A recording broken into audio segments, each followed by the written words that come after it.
Жарқыраған қарбыз 14 бөлім. Ингел мен Сүйген бір-бірінің қолындағы ұялы телефондарын көріп, бір-біріне түсінбей қарап қалған сәтте, олардың қасына Личан келіп қалады. Сосын олардың қолындағы телефонды көріп қойып, бұл не менен жасырып жатсыңдар, қане көрсетші деп қолын соза бергенде, сол сәтте пойыз тоқтап, Ингел Сүйгеннің қолынан ұстап, екеуі пойыздан түсіп қалады. Әрі қарай пойыз жүріп кетеді. Личан мен оның достары пойызда қалып қалады. Ал түсіп қалған екеуі сөйлесіп қалады. Содан Ингел сұрайды: сен мұнда қалай жүрсің? Сен Сүйген емессің ғой, бірақ ол жайында біраз затты біледі екенсің ғой, дейді. Сол кезде қыз айтады: иә, мен Оньюнмын, ол менің анам Сүйген, дейді. Мен оған қатты ұқсаймын, сол үшін де мені көпшілігі тани білген жоқ, дейді. Ал сен ше, сен өзің қайдан келдің, не істеп жүрсің, дейді. Сол кезде мен ол Личан мен Чонаның баласымын. Сол сәтте бізге Личанды көрсетеді. Ол хабарлама қалдырып жатқан еді, яғни қайда жүрсіңдер, біз деттелген жерге жетіп келді, тезірек келіңдер сендер, дейді. Содан Ингел мен Оньюды көрсетеді. Онью айтады: сен сонда Личанның ұлысың ба? Мүлдем ұқсамайсың ғой әкеңе, дейді. Ал Ингел болса: ал ген дегенің жай сөз емес екен, сен анаңнан түрің аумай қалыпты, дейді. Содан Личан мен Чона және оның достарын көрсетеді. Содан Маджо: уайымдама, бәрі жақсы болады, Ингел келеді, деп Личанға айтқан кезде, Личан: мен оларды ойлап тұрған жоқпын, мен анаған қызды, яғни Чонаны қызған тұрған болады қалған достарынан, соны көрсетіп айтады. Содан Онью Ингелден сұрайды: сен сонда әкең мен анаңды осында қосу үшін келдің ба? Қалайша, олар бәрібір бірге болмайды емес пе, дейді. Сонда Ингел айтады: ол жерде Сүйген болып сен келіп қалдың ғой, Сүйген ол жерде маған кедергі болды, дейді. Егер де анам мен әкем қосылмаса, мен өмірге келмейтін де едім, дейді. Ал сен өзің жайыңда не дейсің, дейді. Сен өзіңді өзіңнің анаң ретінде таныстырдың ғой, дейді. Сол кезде қыз айтады: бұған сен кінәлісің, себебі сен алғаш болып мені танып қойдың, яғни Сүйген деп айтып шақырғасын, мен өзімді солай айтып кеттім, дейді. Ал негізгі мақсатым мен анамды өзінің алғашқы махаббатымен қосу болды, дейді. Не үшін десе, егер де өзімнің ата-анам қосылмағанда мен бұл өмірге келмейтін едім, ал менің болса бұл өмірге келгім келмейді, туылғым келмейді, дейді. Сонда Ингел айтады: сонда біз біреуміз айырылысу мен біреуміз қосылуды қалаған екенбіз ғой, дейді. Иә, бірақ сен айтқан едің ғой, сенің отбасыңда кодамын деп, дейді. Сен сенімдісің ба? Сенің әкең сөйлей алады ғой, қалайша сендер бәрін естіпей қалдыңдар, дейді. Сонда жігіт айтады: мен де соған таңқалған едім, келіп әкеңнің сөйлегенін көріп өзім де түсінбей қалдым, дейді. Демек екеуміздің арамызда да қандай да бір байланыс болу керек, дейді. Содан Ингелдің пейджеріне хабарлама келіп түсіп, әрі қарай оны жаңағы гитара сатушы дүкеннің бастығы келіп алып келген көрседі. Сосын Ингел айтады: бұл біз бара жатқан жер сіздің үйіңіз ба, сіздің дачаңыз ба, дейді. Сосын ол кісі айтады: жоқ, ол менің досымдікі, мен кейде келіп кететін едім, дейді. Сол кезде Онью да айтады: бұл сіз ғой, мен жылап отырғанда маған қол орамалыңызды берген, дейді. Көп рахмет сізге, дейді. Содан машинада келе жатып, айнадан қайта-қайта Сүйгенге қарап отырады, жаңағы үлкен кісі. Содан олар жетіп келеді. Екеуі үйге кіріп келеді, дачаға, яғни. Ал қалғандар бәрі күтіп отырған болады. Олар бірдеңені талқылап отырған кезінде Личан айтады: сен қайда жүрсің, неге олай істедің, деп Ингелді ертіп шығып кетіп қалады. Ал Чона болса Сүйгенге қарап қалады. Ол айтады: менің бұл жерде күнәм жоқ, олар мен үшін ұрсып жатқан жоқ, дейді. Содан қыз отырып: кешірші Ингелдің анасы, мен сенің күйеуіңді ұрлап кете жаздадым, екінші олай қайталамаймын еш уақытта, дейді. Содан Личан Ингелден сұрайды: сен менен не жасырып жатсың, көрсет кәне, дейді.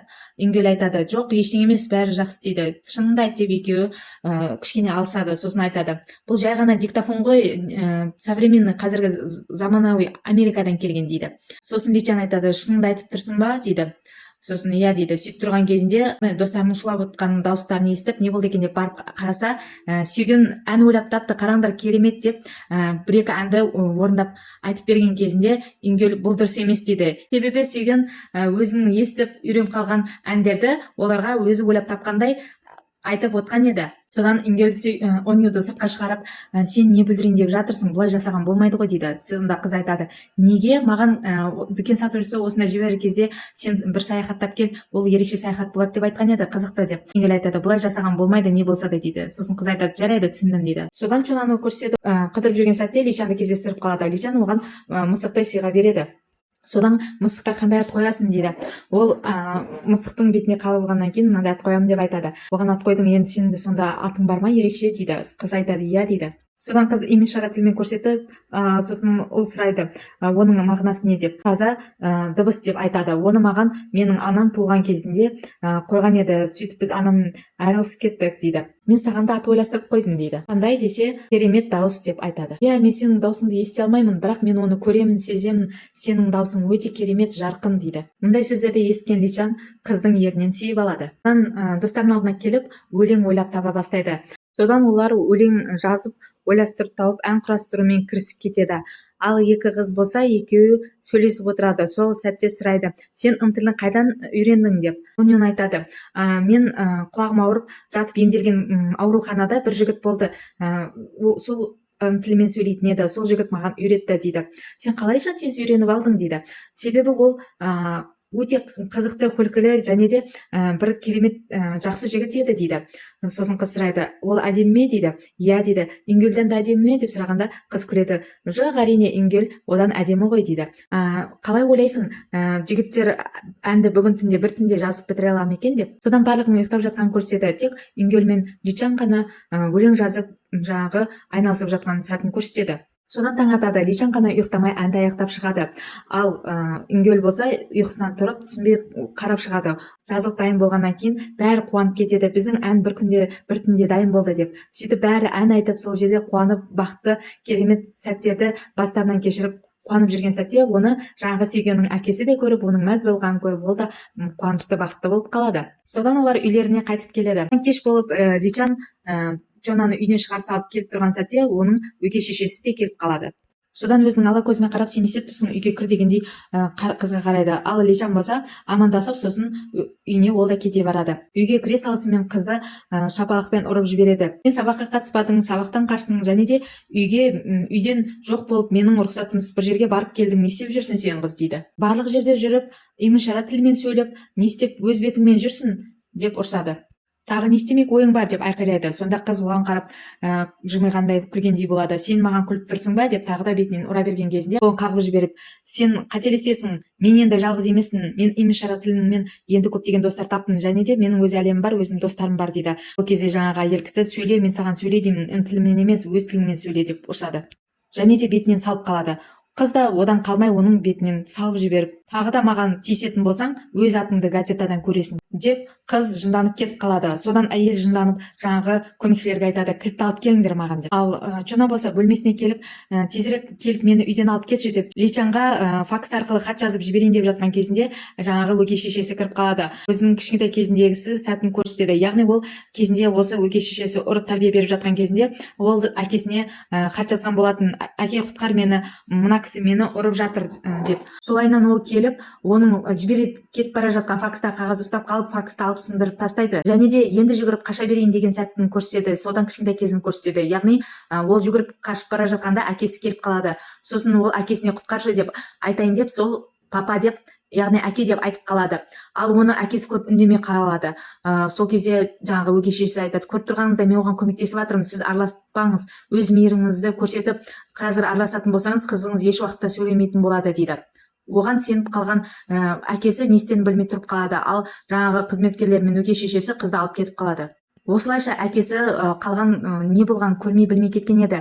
Осылай қыз біршама жылдар бойы күнді өз уақытын есейгенге дейін осылай қиналып қиын сәтпен өткізген еді. Яғни осылай қараңғы бөлмеге қамап кететін, аш қалдыратын. Содан Уньон мен Ингелді көрсетеді. Олар қай жерден келдің, қай жерден шықтың деп яғни іздеп жүрген еді. Сол кезде жігіт көрсетеді, мен мына жерден шықтым, мына жерде гитара сататын дүкен бар еді, бірақ бұл кітапхана болып шықты дейді.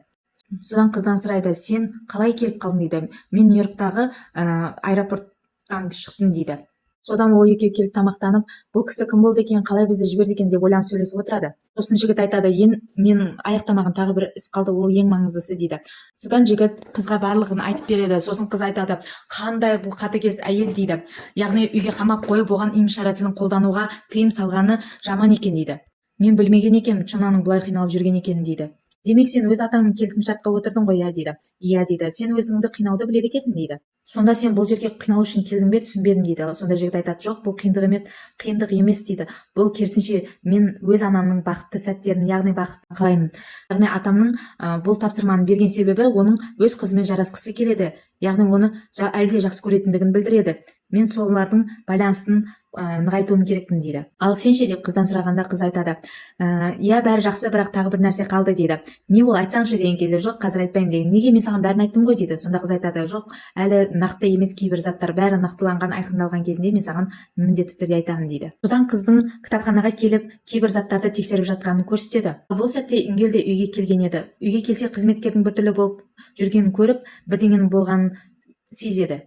Содан Чонаның бөлмесіне кіріп қарағанда факстың сынып жатқанын көреді. Чона қайда деп сұрайды. Білмеймін дейді. Сіз не білдірмекшісіз? Сіз осы үйде болып жатқан заттардың бәріне куәгер, яғни солармен бірге жұмыс жасағандай қылмыскер болмақшысыз ба? Шыныңызды айтыңыз маған дейді. Чона қайда деп айқайлайды. Содан оның есікті ашып кіріп келген сәтін көрсетеді. Ол жерде кішкентай қыз, яғни бұрынғы Чонаны көргендей болады. Бірақ қазіргі Чона отырған еді. Ол оны көріп жылап жібереді. Сен мені тауып келдің, тығылымпаз, ойыны аяқталды 12 жылда өткеннен кейін деп анасы ым-тілмен сөйлеген кезде Ингел шыдамай жүгіріп барып құшақтап жылап жібереді. Содан қызға жүр кеттік, бұл жерден кетеміз деп алып кетіп бара жатқанда алдынан күзетшілер шығып, оны ешқайда жібермей тұрып алады. Сол уақытта артынан өгей шешесі де жүгіріп шығып келеді. Сен не істеп тұрғаныңды білесің бе? Бұл үйдің қызын ұрлап алып қашып кетіп бара жатқан қылмыскер ретінде танылатыныңды білесің бе дейді. Сен одан қорықпайсың ба дейді. Сонда жігіт айтады, жоқ, мен ештеңеден қорықпаймын. Бұл әлемде мен қорқатын ештеңе қалмаған. Мен істейтін зат та қалмаған. Тыныш қана үйге кіріңдер, мен сендерге жақсы сөзбен айтып тұрған сәтте дейді. Сонда Ингел, жоқ, кірмейміз, біз кетеміз дейді. Мен бұл жайында бәрін директорге айтып беретін боламын. Ол командировкадан келген кезде маған міндетті түрде хабарласыңыз дейді. Сен бұл ісің үшін сосын өкінетін боласың дейді. Сол кезде жігіт жоқ деп үндемей Чонаны алады да шығып кетіп қалады. Мен саған ескерттім деп жаңа ғайыр қалып қалады. Ал Ингел болса Чонаны өзінің әжесінің үйіне ертіп алып келеді. Содан ол өзінің әжесі мен Личанға бәрін түсіндіріп болған оқиғаны айтып береді. Оны естіген әжесі мұндайды аңдарды бір-біріне былай жасамайды ғой, не деген қатыгез, жаман әйел еді деп айтады. Сен дұрыс істегенсің, осында алып келіп, мен оған қарайлап көмектесетін боламын дейді. Әзірге ол осында бола тұрсын дейді. Рахмет сізге дей бергенде Лишан орнынан тұрып кете барғанда оның қолынан ұстап қалады. Қайда бара жатсың деп. Олардың үйіне барып, олармен сөйлесемін дейді. Сол кез әжесі, неге, сен оларға ешкім емессің ғой, сен қалай олармен, не үшін, не мақсатта сөйлеспекшісің дейді. Отыр үйде деп ұрсады. Сонда Лишан айтады, сонда мен ештеңе істемей қарап отыруым керекпін бе дейді. Отағасы үйінде жоқ екен, ол бұл жайында бәрібір ештеңе білмейтіні көрініп ақ тұр. Сен одан да Чонаны ойласай, ол да қиналып тұр ғой. Сен қазір барып бірдеңе бүлдіріп жүрерсің дейді. Сосын Личан жынданып шығып кетеді. Артынан Ингел тұрып бара бергенде әжесі, қоя ғой, бармай қой, ол қазір өте қатты жынданып отыр. Өз ашу ызасы басылғанша оған тиіспей ақ қой, ол да қиналып отыр дейді. Жақсы деп Ингел Личанның артынан кетеді. Содан Личан айтады, ол қандай әке, ол өз үйінде не болып жатқанын білмесе, өз қызын қорғай алмаса дейді. Ол менің әкемнен аумайды екен, өзі бір ойынға кірісіп кетіп, өз баласының жайында ұмытқан әке тәрізді дейді. Неге олар бір нәрсені түсінбейді екен, біз олардан тілеп алған жоқпыз, бұл өмірге келейік деп. Олар өздері бізді осы өмірге алып келді. Енді неге біздің өмірімізге дұрыс қарамайды, ең болмағанда бізді тыңдамайды дейді. Содан әжесін көрсетеді. Бір бұрышта бүрісіп отырған Чонаның қасына келіп әжесі, мынау Личанның киімдері таза жуылған, бізде басқа киім жоқ, осыны кие тұр, бәрі таза дейді. Содан соң сен уайымдама, егер де біреу тиісетін болса, маған айт, мен оның жанын шығарамын. Ал қазірге сен осында біздің үйде бола тұр дейді. Соны естіген қыз жылап жібереді. Әжесі оны жұбатпақ болып, жылама деп айтайын дейді тағыны, сосын айтады, жарайды, жылап ішіндегісін шығарып алсыншы деп. Содан Личан айтады, менің қасында әжем болғандықтан мен бәріне шыдадым, ал оның қасында біреу бар ма екен дейді. Сонда Ингел айтады, иә бар, оның қасында сен барсың, мен бармын, әжем бар дейді. Және де өзі ішінен оның қасында, яғни өзінің туған ағасының бар екенін айтады. Ол өте жақсы қыз, оны ешкім жақсы көріп махаббат сыйламаса да, ол маған өз махаббатын көрсете алды дейді. Сонда Ингел айтады, сен өте кереметсің, саған осындай жан бұйырып тұр дейді. Сонда Личан айтады, сен немене, менен ақша өндіріп алғың келіп тұр ма дейді. Сонда жігіт күліп, жоқ, сен өте керемет әке боласың дейді. Сен не айтып тұрсың, мен үйленбеймін дейді. Сонда Ингел, неге үйленбейсің, мен ше дейді. Қалжыңды қой, мен сүюді, яғни махаббаттың қандай екенін білмеймін, сол үшін де мен одан қорқамын дейді. Уайымдама, сен өте керемет әке боласың, және де сені жақсы көретін әйелің, адал жарың болады, сені құрметтейтін балаларың болады, бәрі жақсы болады дейді. Сосын Личан айтады, сен мұны қайдан алып айтып отырсың дейді. Сосын Ингел айтады, бәрі жақсы, жүр кеттік, Чона жалғыз отқан шығар дейді. Содан олар үйге кіріп келсе, Чона жалғыз емес, әжесі, оның басқа достық балалары бәрі карта ойнап отырған болады. Бәрі қуанышты күліп ойнап отырғанын көрген Үңгел бұл жерге келіп менің түсінгенім, әкемнің де анамның да жас кездері, балалық шағы өте қиын болған екен, ал мен оны білмеген екенмін дейді. Олар осыншама қиыншылықтардан, ауыртпалықтардан өтіп менің ата-анам болды деп жылап отырып қалған сәтін көрсетеді. Ал ертесіне Онюнның хабарлама тапқанын, яғни оның әжесі мен атасының атақты адамдар болғанын, яғни әжесі актриса, ал атасы атақты әнші болғанын көреді. Журналдан тауып алады. Содан ол жерде олардың некесіз бала туылғанын, яғни өзінің анасы сүйгеннің дүниеге келгенін біледі. Содан ол барлық шындықты білу үшін атасына келіп сөйлеседі. Содан ол запись жазып қалдырады, яғни Үңгелге хабарлама қалдырады. Маған қазір өте сенің қасында болғаның қажет болып тұр, себебі менімен қазір өте үлкен бір өзгеріс болды. Мен үйдегілерді сағынып жатырмын, анамның ыстық тамағын сағынып жатырмын дейді. Қарным ашты, бірге тамақтанайықшы, бүгін мен төлейтін боламын деп жазба қалдырады. Содан Үңгелдің асханаға жетіп келген сәтін көрсетеді. Ол айтады, саған ананың тамағын алып бере алмаймын, бірақ мен саған әжемнің тамағын бере аламын деп қолынан ұстап алып кетеді. Әрі қарай ол бәрін айтып берген болады. Қыз, қалай сонда сен оны әжеңнің үйіне алып келіп қойдың ба дейді. Иә дейді. Бірақ бұл уақытша директор командировкадан қайтып келмейінше осында бола тұрады дейді. Айтқандай, сен бірдеңе болды деп айтқан едің ғой. Не болды дейді. Сонда қыз айтады, жоқ, бәрі жақсы, сені тағы да басқа проблемалармен сенің басыңды қатырғым келмейді дейді. Не болды айтсаңшы деген кезде қыз айтады, жай ғана қарным ашқан еді, менде бәрі жақсы, уайымдама дейді. Саған қандай күшті, сенің әжең, анаң, әкең қасында, бәрің біргесіңдер дейді. Сонда жігіт айтады, жоқ, бір адам жетіспейді дейді. Кім ол десе, менің ағам дейді. Не дейсің, сенің ағаң бар ма не десе? Иә, мен саған ол жайында айтпап бердім дейді. Мен спортзалға баратын, таэквондода қатысатын ағам бар еді, сонымен бірге барамын деп айтқан сияқты едім ғой дейді. Мен де үйді сағындым, үйдегілерді де сағындым, мен сені сағындым, Нхо деп айтқан кезде қыз тұра тұр дейді. Қалай дейсің, сенің ағаң аты кім дейді. Нхо деп айтқан кезінде қыз, сен Нхоның інісісің бе деп қарап қалады. Сен менің ағамды білесің бе дейді. Қыз болса, иә, ол маған ым-ишара тілін үйретті ғой дейді. Мен онымен ауруханада емделіп жүргенде достасып танысқан едім дейді. Не болып кетті? Біз сонда екеуміздің арамызда қандай байланыс бар? Не үшін бұлай болып жатыр екен дейді. Сонда қыз айтады, Үңгел, тұра тұр, сен алдын алдым деп жатыр едің ғой, мына апаттың. Бірақ бұл басқа уақытта болды ғой дейді. Не деп тұрсың деген кезінде қыз айтады, мен оны бірде Нходан естіп қалған едім. Ол осы апатқа ұшырайды деп айта бергенде Личан келіп қалады. Сол кезде қыз айтып үлгереді, бұл фестивальға бір күн қалғанда болған зат дейді. Ол апат әлі болып үлгерген жоқ дейді. Осылайша екеуі күліп келе жатқан Личанға қарап қалады. 14-ші бөлім соңы осымен аяқталады. Біздің каналға тіркеліп лайк басуды ұмытпаңыздар. Барлықтарыңызға көп рахмет.